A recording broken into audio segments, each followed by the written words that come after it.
Hello everyone, इस video में हम पढ़ेंगे स्ट्रक्चर ऑफ एटमॉस्फेयर के बारे में। तो जो हमारा एटमॉस्फेयर है वो 5 लेयर्स में डिवाइड हुआ है। कौन कौन सी लेयर्स हैं इस फिगर में देखते हैं। सबसे नीचे आती है ट्रोपोस्फेयर, और जिसकी जो हाइट है वो अराउंड 13 किलोमीटर की है, और इसमें ही हमारी वर्ल्ड की highest mountain range mount Everest भी पाई जाती है। फिर अराउंड 10 किलोमीटर पे एक ट्रोपोपॉज पड़ता है। मतलब ये जो एरिया है ये दिखाता है ट्रोपोस्फेयर से स्ट्रेटोस्फेयर में जब हम जा रहे होते हैं तो बीच में जो एक एरिया पड़ता है ट्रोपोपॉज पड़ता है। वो इसमें जो डिटेल में वो हम आगे वाली क्लासेस में पढ़ेंगे। फिर हमारी ट्रोपोस्फेयर के बाद आती है स्ट्रेटोस्फेयर। स्ट्रेटोस्फेयर में एरोप्लेन्स फ्लाई कर सकते हैं क्योंकि यहाँ पे वेदर फिनोमिनास काफ़ी कम होते हैं, क्लाउड्स भी कम होते हैं, रेन और बाकी दूसरे जो वेदर फिनोमिनास होते हैं वो कम होते हैं। और बहुत इंपॉर्टेंट फैक्ट ये है कि स्ट्रेटोस्फेयर में ओजोन लेयर होती है। इस बार जो यूपीपीएससी प्री एग्ज़ाम था 2018 का, उसमें 2 क्वेश्चन आए थे कि जो ओजोन लेयर है वो कहाँ होती है, कौन सी लेयर में होती है। और सिमिलरली एक और क्वेश्चन था कि मैच द फॉलोइंग, जो गलत मैच किया हुआ है। तो उसमें एक ऑप्शन था कि जो ओजोन है वो ट्रोपोस्फेयर में होती है। तो कितना मतलब आप एक यूपीएससी स्टेट पीएससी के एग्ज़ाम में आपके एक इस छोटे से फैक्ट से कि स्ट्रेटोस्फेयर में ओजोन होती है 2 क्वेश्चन आप सॉल्व कर सकते थे। बहुत इंपॉर्टेंट है, याद रखिएगा कि जो ओजोन लेयर है वो स्ट्रेटोस्फेयर में पाई जाती है। फिर इससे ऊपर आता है हमारा मीजोस्फेयर, और मीजोस्फेयर में क्या होती है, मीटियोरॉइड्स होती हैं।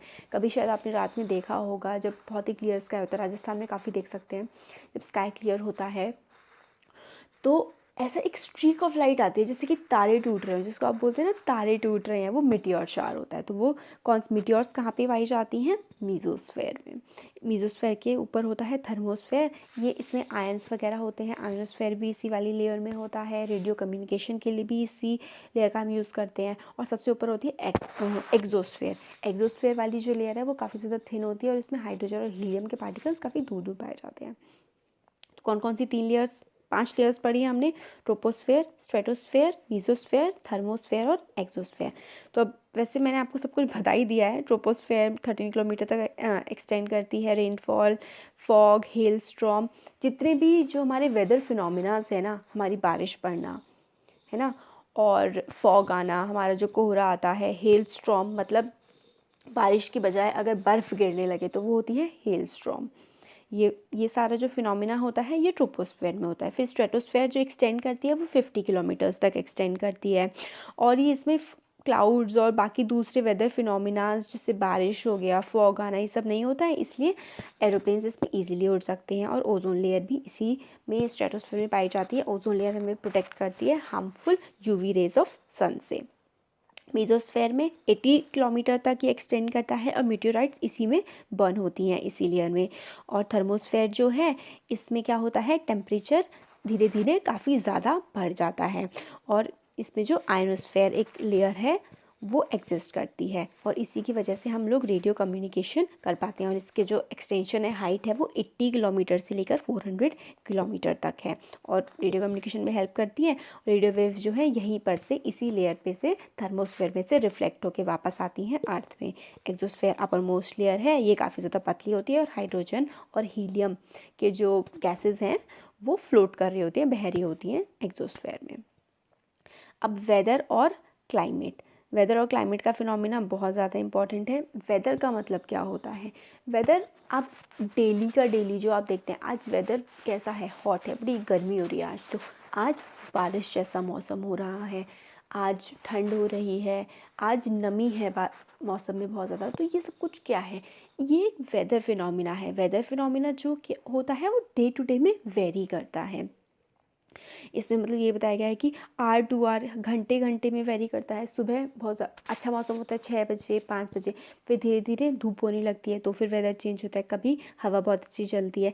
तो ये सारा का सारा जो वेदर का फिनोमिना है, जब हम इसको एवरेज वेदर कंडीशन लेते हैं लगभग 20 25 30 सालों तक, तो वो जो फिनोमिना होता है वो होता है हमारा क्लाइमेट। तो क्लाइमेट क्या होता है, average weather condition of a place for a longer period of time represent climates of a place. इसमें लॉन्गर पीरियड है, मगर जनरली 20 से 25 ईयर्स का जो हमारा वेदर फिनोमिना होता है उसकी एवरेज कंडीशंस को हम बोलते हैं क्लाइमेट। अब ये बॉक्स देखते हैं कि जो अर्थ जो रिसीव करती है ना, वो सन की एनर्जी का सिर्फ और सिर्फ एक पार्ट 2 × 10⁻10 में से सन की एनर्जी का अर्थ सिर्फ 1 पार्ट रिसीव करती है, सोचिए, और उसी से हमारी अर्थ एग्जिस्ट कर रही है। टेम्परेचर क्या होता है? हमारी बॉडी का टेम्परेचर वेरी करता रहता है। कभी फीवर आता है तो टेम्परेचर बढ़ जाता है, और कभी ठंड लगती है तो टेम्परेचर हमारी बॉडी का थोड़ा कम हो जाता है। जनरली तो हमारी टेम्परेचर मेंटेन ही रहता है हमारी बॉडी का। तो टेम्परेचर क्या होता है? एटमॉस्फेयर का टेम्परेचर बहुत वेरी करता है। सर्दियों में क्या होता है? काफ़ी ज़्यादा बढ़ जाता है, सर्दियों में टेम्परेचर कम हो जाता है जब ठंड होती है। गर्मियों में टेम्परेचर ज़्यादा रहता है, 50 डिग्री सेल्सियस तक भी पहुँच जाता है। गर्मियों में 0 भी पहुँच जाता है। तो टेम्परेचर क्या करता है? हमें जो एटमॉस्फेयर के चेंजेस हो रहे हैं ना, उसको बताता है।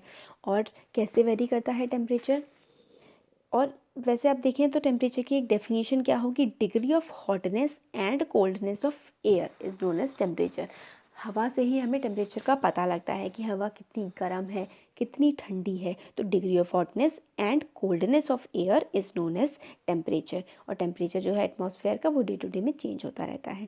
इंपॉर्टेंट फैक्टर जो है, जो इन्फ्लुएंस करता है डिस्ट्रीब्यूशन ऑफ टेम्परेचर को, वो होता है इंसोलेशन। मतलब टेम्परेचर किसी भी जगह का कैसा होगा, वो कैसे वेरी करता है? इंसोलेशन से। इंसोलेशन क्या होता है? जो सन की रेज आ रही होती है ना अर्थ पर, उसको ही हम इंसोलेशन कहते हैं। आप सूरज की रोशनी कह लीजिए, वो इंसोलेशन होती है। तो हमारा जो टेम्परेचर है वो सबसे ज़्यादा मेजरली किस पे डिपेंड करता है? इंसोलेशन पे डिपेंड करता है। इंसोलेशन जो है वो डिक्रीज़ करती है इक्वेटर से पोल की तरफ। मतलब इंसोलेशन इक्वेटर पे काफ़ी ज़्यादा होता है, सीधी रेस पड़ती हैं क्योंकि, है ना, इसलिए इक्वेटर पे इंसोलेशन ज़्यादा होता है। और पोल्स पे जब हम जाते हैं तो इंसोलेशन काफ़ी ज़्यादा कम हो जाता है। इसलिए जो इक्वेटर है वहाँ पे काफ़ी, मतलब टेम्परेचर जो है वो हाई रहता है, और पोल्स की तरफ जो टेम्परेचर होता है वो काफ़ी ज़्यादा कम हो जाता है। फिर इसीलिए जो सूरज की रोशनी नहीं पड़ती है पोल्स पे, इसलिए वहाँ पे स्नो, बर्फ़ होती है। और अर्थ का टेम्परेचर मतलब वेरी करता है। जहाँ पे इंसोलेशन ज़्यादा होती है वहाँ पे ज़्यादा होता है, और जहाँ पे इंसोलेशन कम होती है वहाँ पे कम होता है। मगर जो अर्थ का टेम्परेचर है वो ग्लोबल वार्मिंग की वजह से बढ़ रहा है। और अगर इसी तरीके से चलता रहा तो काफ़ी सारी ऐसी क्रॉप्स हैं जिनको हम आगे जा कर के उगा नहीं पाएंगे। टेम्परेचर जो है, जो ज़्यादा होता है, गर्मी होती है सिटीज़ में विलेजेस के कंपैरिजन में। मतलब शहर जो है वो ज़्यादा गर्म होते हैं गांव से। ऐसा क्यों? क्योंकि जो हमारी रोड है वो कंक्रीट की रोड बनी हुई है। उसका कलर क्या होता है? डार्क कलर होता है, ब्लैकिश से कलर की होती है। वो इंसुलेशन जो होती है ना सन की, उसको ईजिली एब्जॉर्ब कर पाती है, खुद में समा पाती है, जिसकी वजह से गर्मी बढ़ती है। तो मटेरियल जो होता है, बिल्डिंग मटेरियल, एसफाल्ट, कंक्रीट, ये सारा का सारा ना हीट एब्जॉर्बिंग मटेरियल है। ये खुद को, गर्मी को अपने में एब्जॉर्ब कर लेता है, और रात के टाइम क्या करता है? अब इस गर्मी को रिलीज़ कर देता है। इसलिए गर्मी बढ़ती है शहरों में। और गांव में कच्ची सड़कें होती हैं, पेड़ ज़्यादा होते हैं, शहरों में पेड़ भी कम होते हैं। इसी वजह से शहरों का टेम्परेचर गाँव के टेम्परेचर के कंपैरिजन में ज़्यादा होता है। अब हम ये बॉक्स देखते हैं कि जो यूनिट है मेजर करने की टेम्परेचर को, वो होती है डिग्री सेल्सियस। और ये किसने इन्वेंट किया था? ये था एंडर्स सेल्सियस ने। और उन्हीं के नाम पे जो है हम लोग को टेम्परेचर की जो डिग्रीज़ होती हैं वो सेल्सियस में मेजर करते हैं। और वाटर का फ्रीजिंग टेम्परेचर, जब वाटर बर्फ़ बन जाती है, वो होता है 0 डिग्री सेल्सियस। और वाटर जो है बॉइलिंग स्टार्ट होती है, गर्म होना स्टार्ट हो जाता है वाटर, वो टेम्परेचर है 100 डिग्री सेल्सियस का। तो जो एयर प्रेशर वाला जो है पार्ट, ये हम नेक्स्ट वीडियो में देखते हैं। Thank you so much.